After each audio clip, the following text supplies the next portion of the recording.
twisting, turning. That's a penalty, is it? No, he's still going. Oh, how about that? How about that? Two friends, two minds, and one love for Arsenal Football Club. You are now listening to the Caught in Two Minds podcast. Meanwhile, Shelby weaves his way through.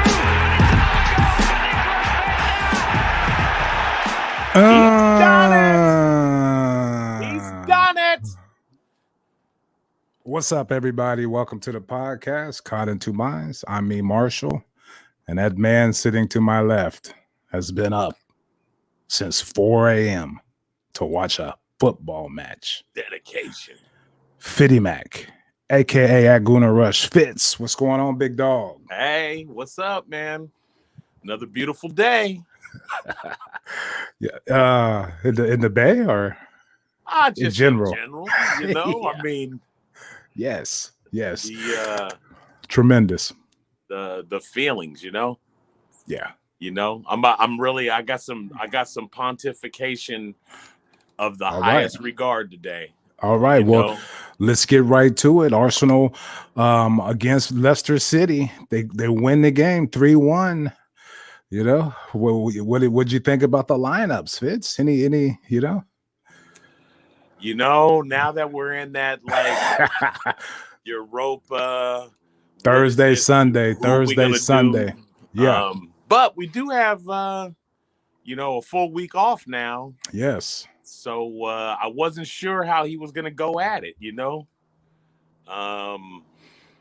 I'm thinking, and although I guess I was a little wondering about the ESR move, other than he wanted to maybe get him back in the middle of the pitch, and but it seems like now we're probably looking at a split between Odegaard and ESR as far as it's going to be one or the other. You think so? I think so because of our wingers, because of our winger play and how a coach is going to read that. Pepe had an excellent game today. Good hot Pepe. Hot Pepe again today. Embarrassed to say it, but I mean, Willian is just because Arteta, he likes him. Right. He's earning some more time. I personally wouldn't be starting him, but he's worked his way into the mix. You gotta like Abba you gotta like Lacazette down the middle, which means Abba probably moves out one winger the other. Saka didn't even play. I got a feeling ESR is going back to the middle, and he's gonna be like making a choice between Odegaard or ESR on who he wants to play. Okay. Well, I thought I think it was just based on the other people he chose to play, and to give Odegaard a rest, really, because if Pepe doesn't play, like I don't think he's playing Lacazette and Aubameyang together anymore. You know what I mean? So if he plays Aubameyang down the middle, I think his only option is probably going to be ESR out on that wide left with Saka on the right and Odegaard in the middle. But who knows? Which I am good with. I mean, I have no problems with that. You've discussed that. I did see somebody bring it up, and it did give me a pause for a second. They were like, "Is anybody else feeling like ESR is not quite giving us as much because he's out on the wing now?" And I mean, to be honest, it does feel that way a little bit. Like we're not getting fully what we could from him being out there on the wing. Right. It's him doing the old Maitland-Niles thing. He can play that position, but it's not his strongest position. Yeah. He's not really a wide player who does that, puts in crosses. He's more, he should be centralized and able to I think use the difference between him and Odegaard really too is Odegaard, he's great with the ball. But he kind of like naturally drifts over towards the wing to play with those guys over there. Right. And I think ESR naturally stays down the middle. Like, yeah, I think ESR makes more runs, tries to get behind the defenders, tries to find that ball in the final third to make the killer pass for the assist, where, like you said, Odegaard tends to, because you notice throughout the game, Odegaard gets the ball. He gets on the ball a lot. He's the ball is at his feet. He's making little passes here and there, and that's because, like you said, he likes to kind of coast over to the right side of the pitch and get things going that way. But yeah, they're kind of different in that way. I think ESR is a little more athletic, a little more quicker, and he tries to make runs behind the back line. Penetrate and dish back. Whereas Odegaard, favorite, right?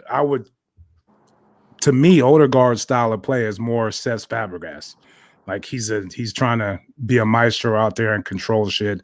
Not the quickest guy, not the most athletic. He's kind of in a more classic way, exactly, more old school style. But when he did come on today, because ESR did get hurt, nice little segue. I thought we were able to keep the ball a little more and probe a little more and create a few opportunities, not real hardcore chances in that first half, but you could see once he got on there, we kind of got going a little more, basically. And I do feel as fans, we get excited about things like way too fast, I think, right. or doomsday way too fast too. But there's still a little bit of chemistry getting worked out with Odegaard and some of his players. Definitely. I noticed today, a lot of them noticed, man, when Odegaard's on the ball, let me make any run I can, because he will pop it up over the top. He will slot it through to you. Yeah. So like they're starting to figure out, like, as soon as Odegaard gets it, go. Let me go. Yeah. And see if I can get through. He's slowly winning me over with his class. But at the same time, he's not really an Arsenal player. Yeah. I mean, to drop a bomb, you heard what Real Madrid said this week, right? Nah, what did they say? So first their stance was, we're taking him back. Like we got no intentions of getting rid of him. Right. And now it's, we'll take $80 million, 80 million pounds. If you come with that, then 80. Yeah. Arsenal's not spending $80 million on Odegaard. Just like I suspected. But anyway, back to the first half. Xhaka, the debate continues. I mean, as soon as the game was over, I got online and looked at Twitter, because me, I didn't watch the game live. I watched it about an hour later at a reasonable time. So I had to stay away from Twitter and all the banter. But right after the game, everybody's talking about how great Xhaka did. And this isn't what I'm trying to bring up. I'm just trying to bring up he lost the ball, made a mistake, and it cost us the first goal. Yep. Along with Mari and El Neni, they didn't go after the guy, but that whole little play over there was a mess. And that whole play was just a mess. Just everything you hate about Xhaka in one incident right there. Yep. But other than that, I mean, we haven't seen. By the way, I had Xhaka read out 2 months ago, and for the last year and a half, whatever, is that he's going to give you moments like that, at least probably once a game, at least, and even maybe 2 or 3 times a game. He hadn't for a while. Right. He was on a nice little run. But this was just a little reminder of, like, what can happen sometimes. Right. He's very cocky with the ball. He's very cocky with his possession. He's sure that he can draw fouls and keep the ball. Yep. He does it pretty well, but there are times when he just kind of screws it up, Yeah. The get in front. Who really pissed me off in that play too? Who? Leno.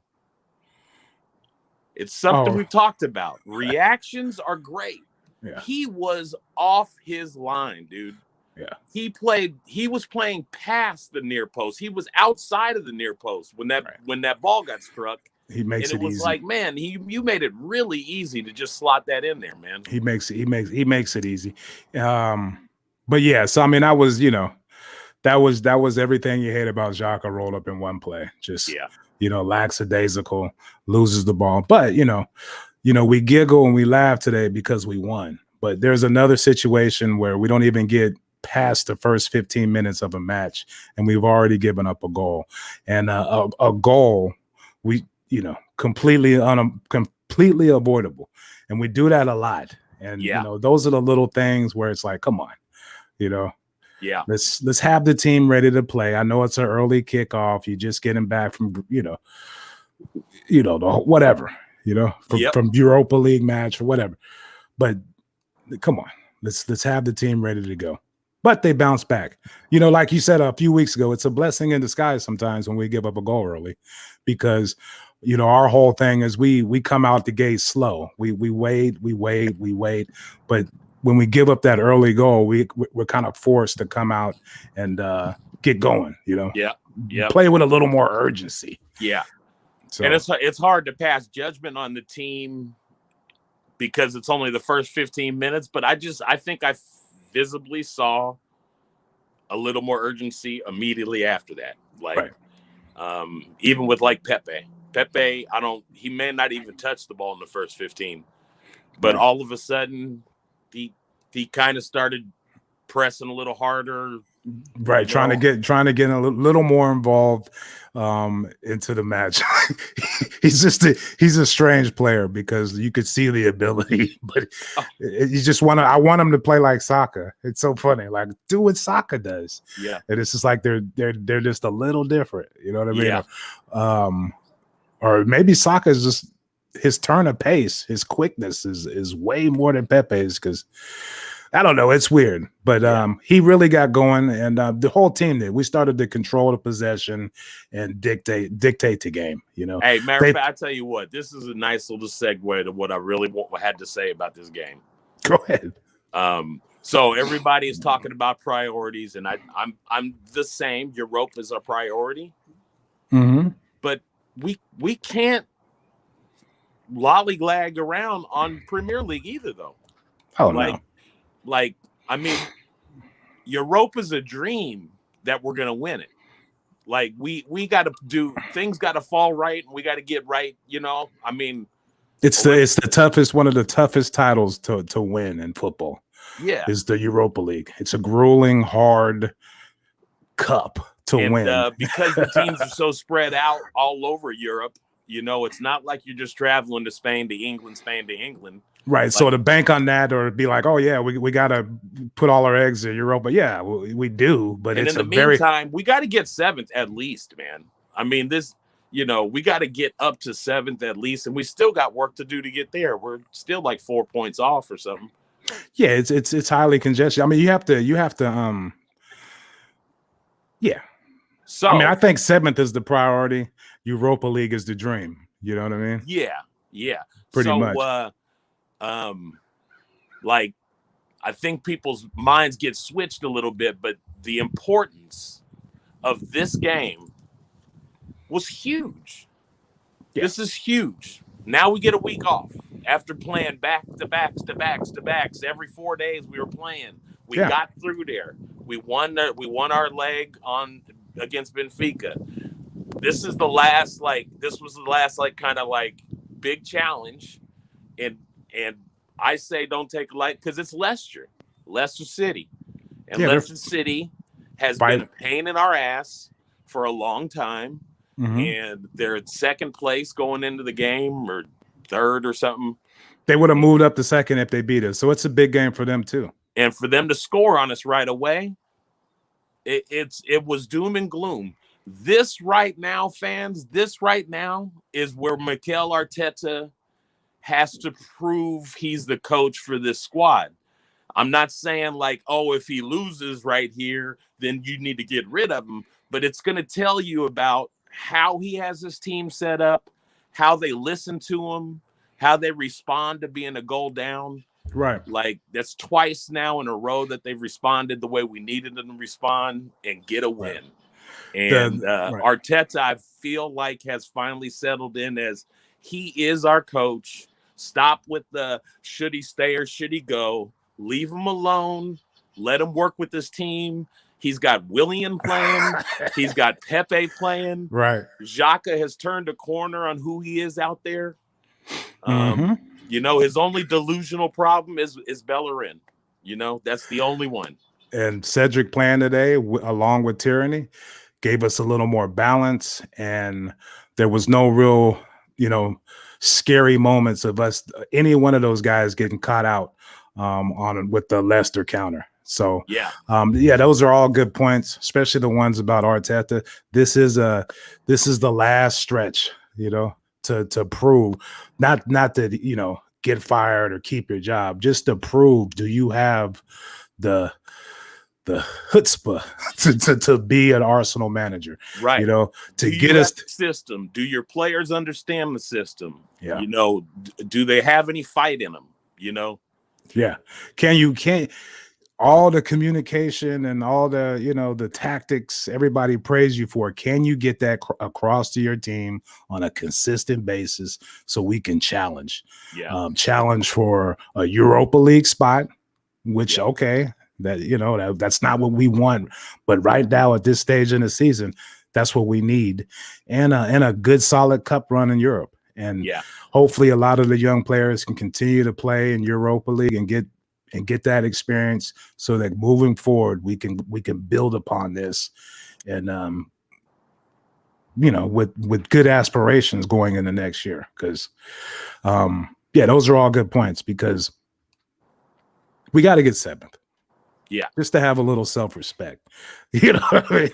Yeah, we got to get 7th, and to attract talent. We're at a stage now where we really haven't spent a lot of money, so there should be some money there to get a big talent. But if we're not in Europe, if we're not playing in any Europa League or Champions League, it's going to be hard to find the talent that we want and need. But that could be another excuse for them to do the Wenger way, to buy not potential, have enough faith in this squad to really spend money. It's just buy potential, like buy them really young and cheap and develop them, and we got enough young players to do that with. We need anyway. Those are all good points. Anyway, ESR gets what'd you think about? Oh, okay, let's go back to we always get screwed on VAR. You know what I mean? I thought for sure on that first one we were going to get screwed, and we didn't. He marked it where it was, where Pepe got fouled. Yeah. But the whole first half was just corners and set pieces, and we controlled the game and just bossed it. Really, the pressure was on Leicester, and I was like, man, we got to score on one of these set pieces, and we finally did. Willian, another assist. He had 2 today, and he had 1 on Thursday. That's 3 in 2 games. I saw a stat. You know who's leading the team in Premier League assists? Premier League? For Premier League, for the Arsenal Gunners. Oh yeah. Our leader in assists is Willian. Yeah, with 5. Right. Like, stop it. That just tells you about the creation of chances that's going on in Arsenal. It's not really good. But his last 3 games, he's got 3. So that's I'm starting to get him. You know what I mean? It's not about the run of play, all that shit. It's about set pieces and putting the core. Yeah, I guess. I don't know. But somebody. No, I mean, you know what? It is the one thing he can do pretty well, mostly because somebody's not charging at him, or he's got to get around. He gets to just throw in a good leg and let it go. He showed a lot of class today as far as being able to control the ball over there on that sideline and get out of little tight jams. And he's really quick from point A to point B. He's extremely quick. So somebody pissed him off. Like, he's been reading all the shit talking, and he came out today ready to play and ready to go. And he produced again. So Even though I was sad when I saw him on the paper.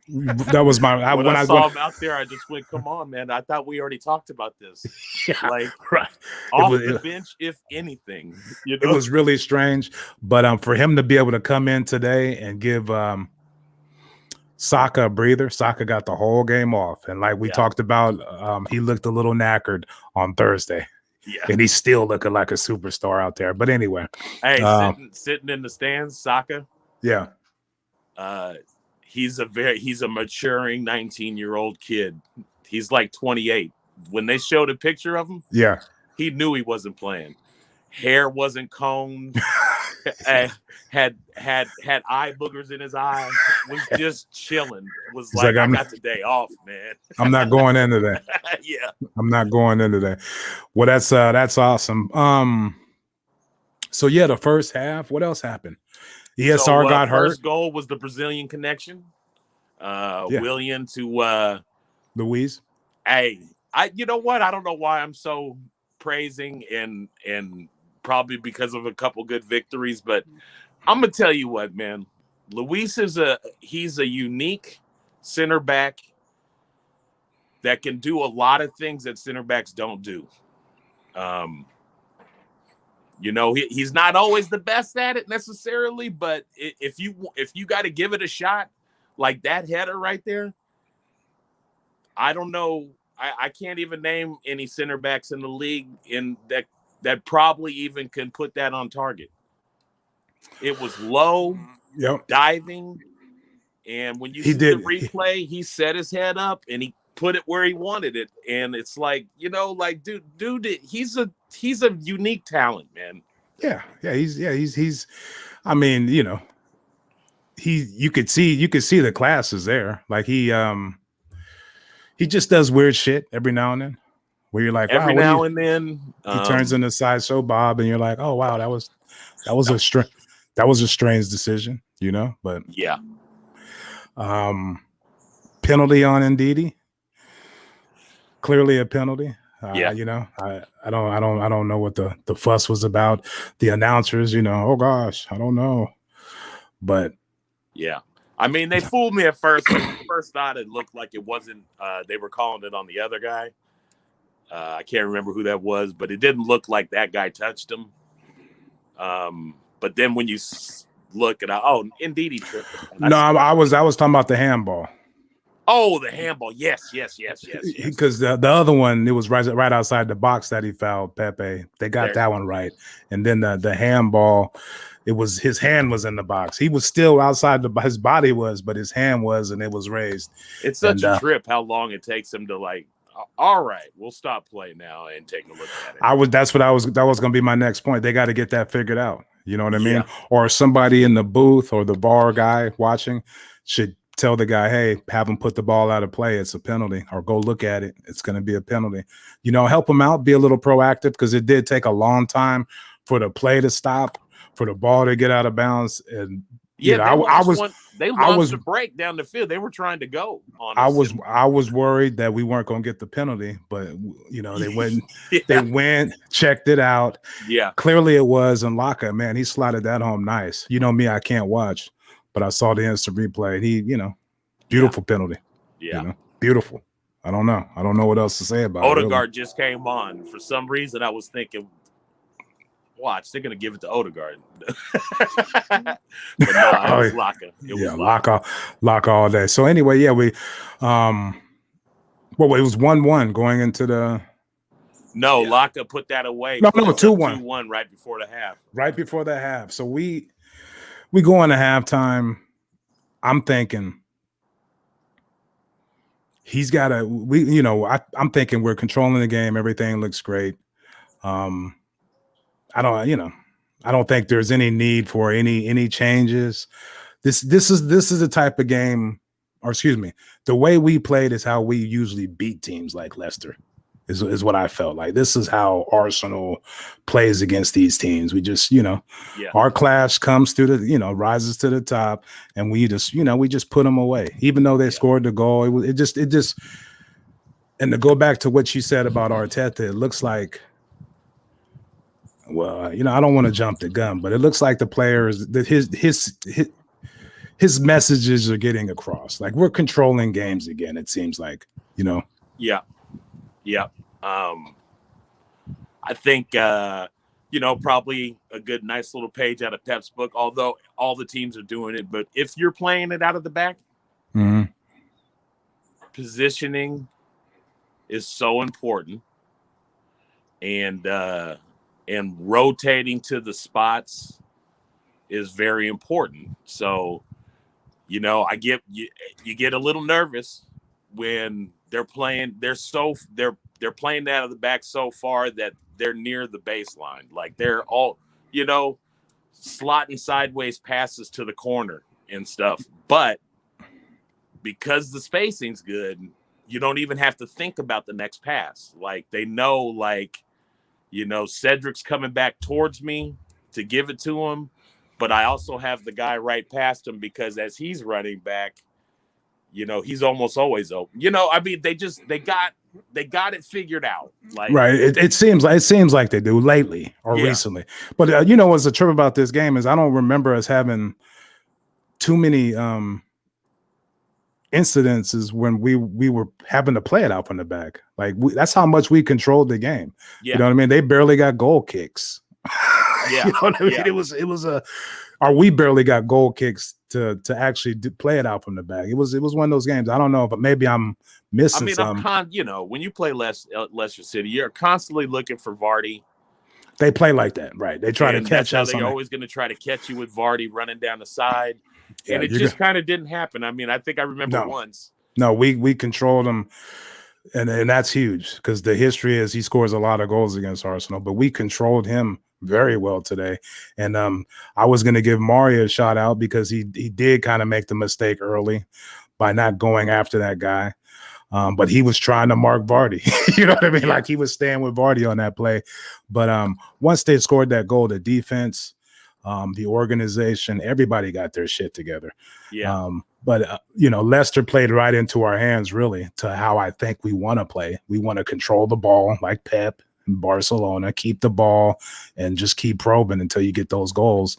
And they're always trying to catch a team on the counter and get it to Vardy, They're always trying to stretch it a little bit, but when you stretch it, if you're organized, then you just slot guys into those holes that he just stretched out to get the ball out and moving on up the field again, Definitely. Just got to fill those spots up and just and keep the ball moving. Like we were saying this a while ago, man, just give me quick passing. Yeah. And firm passes. For that style. Firm passes to the next guy, and let's move the ball up the pitch. But if it's slow with loops and bouncing the ball to people, and just that's just not soccer anymore. You can't play like that. You can't play like that in this day and age if you're trying to be an attacking side. But the quick one-touch passing, the 1-2s, the counter, the break, that leads me into the third goal, That's exactly what was going on. The complete build-up was beautiful. The decision-making on all the passes. Willian again with a smart little, cute little pass to the center for the Pepe finish. Just a tremendous goal all around. One of those all-around Arsenal team goals. My favorite part about it was, like we said, like just go have a go at it because, you might slot one through, something might bounce down, Willian's pass, it was perfectly placed. Yeah. But they got a shin on it, but it just bounced out and just sat right down for Pepe. Like exactly. If we give it a go, things happen. So let's just make sure that when we get close enough, if it means we got to snap one off from 15 yards, snap it off from 15 yards. If you think you got to pass, go ahead, man, do it. Yes. The Laka's close control. Is just tremendous. Sometimes you're like, wow, he controlled that, and him and Odegaard in that buildup of that goal, their decision making, like Odegaard, he's quick. He reminds me of Cess, like his speed of thought and his decision making on those low passes with Laka's control. I mean, it was a great goal. It really was. That was a very Ozil-esque pass by Odegaard to get it to Willian. Yeah. Like, I mean, he just flicked it outside foot and just it snuck through somebody's legs, and it was just like tremendous. Very nice. Tremendous team goal. You know, and that's something we haven't really seen a lot of this year. Yeah. You know, one of those old school, everybody's involved. It's the kind that Pepe loves. After that, Pepe, he was just so happy. Right. He just got to the corner, was like, yeah. I'm gonna make sure and dance so I get it on Instagram. But shout out to Mari. Look, I'm back to Mari in the defense because we controlled the game, but like we've said, Leicester kind of let us control it, but hey, we controlled the shit out of it. Vardy didn't do anything, and besides that first little mistake, I thought it was just a clean, solid win for Arsenal. Especially coming off Thursday, it's exactly what we needed. Just tremendous. I mean, do you have any gripes? I think I'm not griping about it, but I did come to the conclusion today that that this is probably the last little run for El Nini this year. Okay, El Nini didn't do it for you today at all. I like El Nini; he does everything he can for you, but he didn't do it today for you. He just the few possible threats I felt like kind of came through El Nini or near El Nini that he wasn't quite quick enough to get there. He knows where he needs to be. Sometimes I see him, Yeah. But I love his ball handling in tight situations. He's usually pretty good at receiving it and getting it out of there to somebody open. And I mean, I don't, I'm not saying it's just, but I just feel like it's probably going to be a spot that it's going to be tough for him to get in after. Yeah, I mean, next year, if my hopes are right, because that's where I also believe that's where we want to focus the transfer season is adding one or two good, we can count on you defensive mids. Yeah, I mean, he played like he normally plays today. To me, just nothing special. For where we're trying to go, he's been a good soldier. But I don't see him with the squad moving forward. Not even on as a squad player. Yeah. He needs to move on. He's about to that age too, where he's probably want to go back to Italy or go play in Turkey or I don't know. He's getting to that age, where it's like, hey, dude, we appreciate everything you've given us, man. Yeah. We're working on some other things now. So my only gripe would be the just the early goal. The goal in the we're giving up goals in the first 10 minutes of the game. Yeah. Consistently. Recently we got to get that knocked out. And other than that, I have no complaints about the way the team played today. We were organized. We scored a team goal, which, like I said, that hasn't happened. So yeah, it was an all in all good victory. I guess maybe. I mean, I should give him a break, but you know what? I don't know. When Abba gets onto the field, as a sub in a 3-1 game,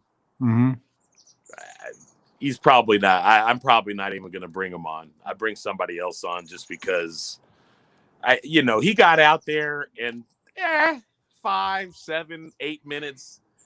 He just kind of floated and, tried to let a ball bounce and go through so he can run around. But, it was never going to work. It's just, let's treat him like the veteran he is now and just bring in Eddie. Hey, we don't need you. So let's go ahead and bring in Martinelli and let him get a 15-minute run, or something. Yeah, that's true. Or Eddie, anybody young that's gonna put in a little more effort to try to press or the running around you have to do when you're protecting the lead. To just protect that lead,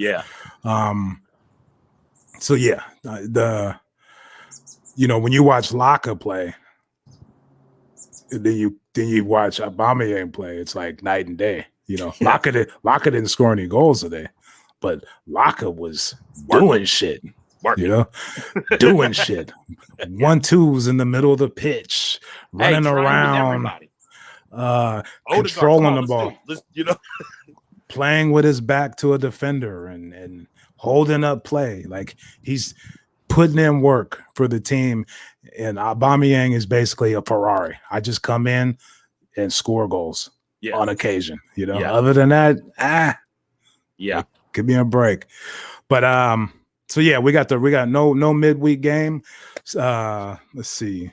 Saturday, March 6th, we play Burnley. Burnley early. 6:30 a.m. here in Texas. So another early one for you. You gonna be up for it? You're a savage. You're a savage. But I love it.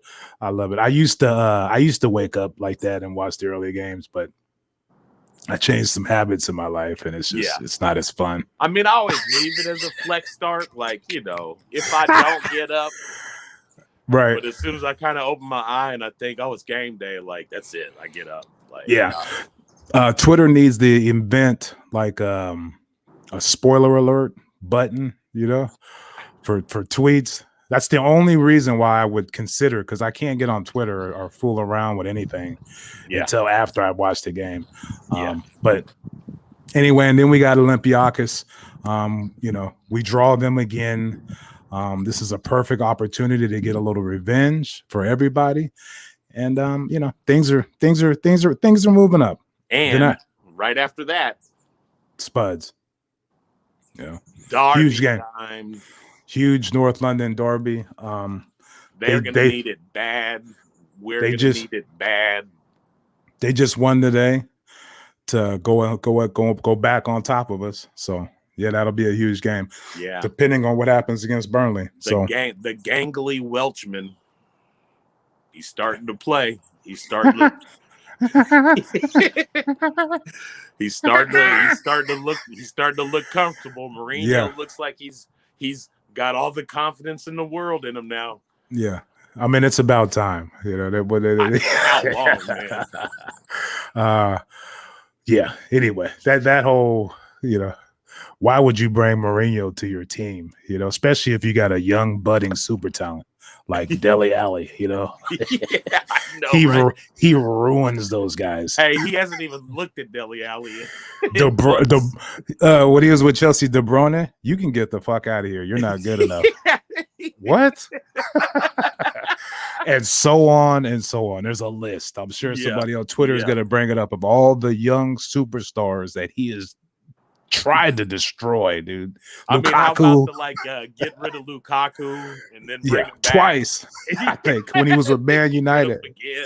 He's one of the hottest strikers in Italy right now. But yeah, so that he's a trip. But that fits, you know. I'm glad that happened at Spurs. Like, why would you hire this dirtbag? You know, you're that desperate for a trophy, you would hire him. Anyway, yeah, he's a team obliterator, and I'm glad he's there. Yeah, and we'll see when we play him in the, you know. Actually, I'm not glad he's there, but anyway, I'm glad he's there. All right, that's gonna do. You got anything else you want to? No, not really. Other than Olympiacos that's big and important, and it's a nice draw for us, though. I'd like to see us come out firing, just like, you know, all guns a blazing right from the start. You know. Yeah. Play discipline is smart. Are we going there first? I think so. Yes, sir. Yeah. Okay. Yeah. But anyway, that's the important one. Getting off that first leg, man. Get a nice little 1-0 victory, and I would be happy. That's gonna do it for the podcast. We do most of our. Excuse me, I'm about to choke and shit. We do most of our damage on Twitter at CITM Podcast. Give us a follow for all the banter and news regarding Cotton Minds. Also, we got news.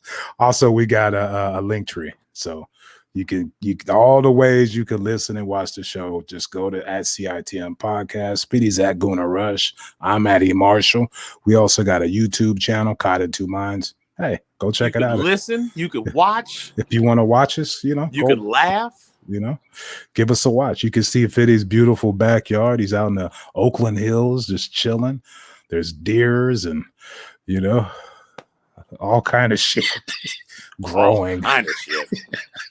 Anyway, thanks for tuning in and peace. Peace. Twisting, turning. That's a penalty, is it? No, he's still going. Oh, how about that? How about that? Thank you for tuning in to Caught in Two Minds. Please head on over to iTunes to subscribe, rate, and review. All feedback is much appreciated. And be sure to follow us on Twitter at CITM Podcasts, at Guna Rush, and at eMarshall Comedy. The music of this podcast is brought to you by Statics. If you like what you hear, please head on over to staticsmusic.com and be sure to follow them on Twitter and Instagram at Statics Music. That's STATX Music. Peace.